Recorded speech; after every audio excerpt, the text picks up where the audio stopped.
बोलणं झालं का? कारण तुम्ही म्हणालात की रिक्षा चालकांना घेऊन तुम्ही परिवहन हो, मंत्र्यांना त्यांना भेटायला त्याची भीती वाटते की त्यांच्या कॅबिनमध्ये काही गडबड होईल, मंत्रालयात गडबड होईल. पण तरीही मी त्यांना पुढील 10 दिवस रोज त्याची आठवण करून देणार आहे. आणि मग पाहिजे तुम्ही जर हजारो रिक्षा चालकांच्या पोटापाण्याच्या प्रश्नासंदर्भात गांभीर्याने घेणार नसाल, त्यांच्या शिष्टमंडळाला भेट देत नसाल, तुम्ही निर्दय आणि क्रूर आहात मिस्टर प्रताप सर नाईक.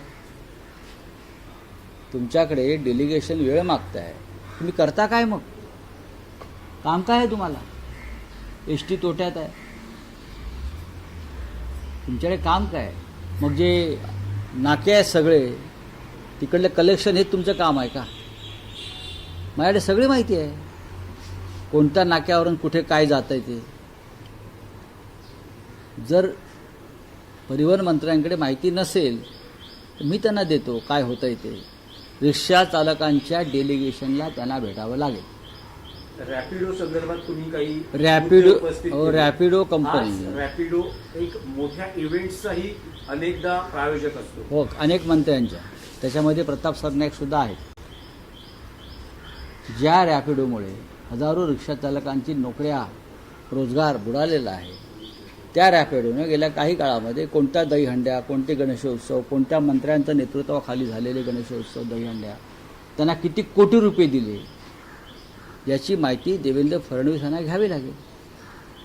ठीक है, बोलिए आप. आपने खुलासा किया है कि मोदी की तबीयत खराब है और आरएसएस भी इस बारे में मंथन कर रहा है, क्या नहीं, मुझे जो दिख रहा है, जब मैं मोदी की तरफ देखता हूँ, मोदी अब चलते कैसे हैं, किस तरह से बात करते हैं, किस तरह से बोलते हैं, किस प्रकार से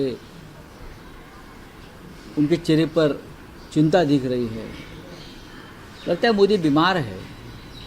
मोदी जी का मानसिक और शारीरिक स्वास्थ्य ठीक नहीं है. लोग बोलते हैं मोदी जी सोते नहीं. अगर मोदी जी सोते नहीं है तो ये सबसे बड़ी बीमारी है. एक व्यक्ति को नींद नहीं आती, हाँ, नींद नहीं आना ये बहुत बड़ी बीमारी है.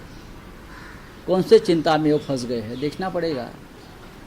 और मुझे लगता है मोदी और शाह का विदाई का टाइम अब नज़दीक आया है.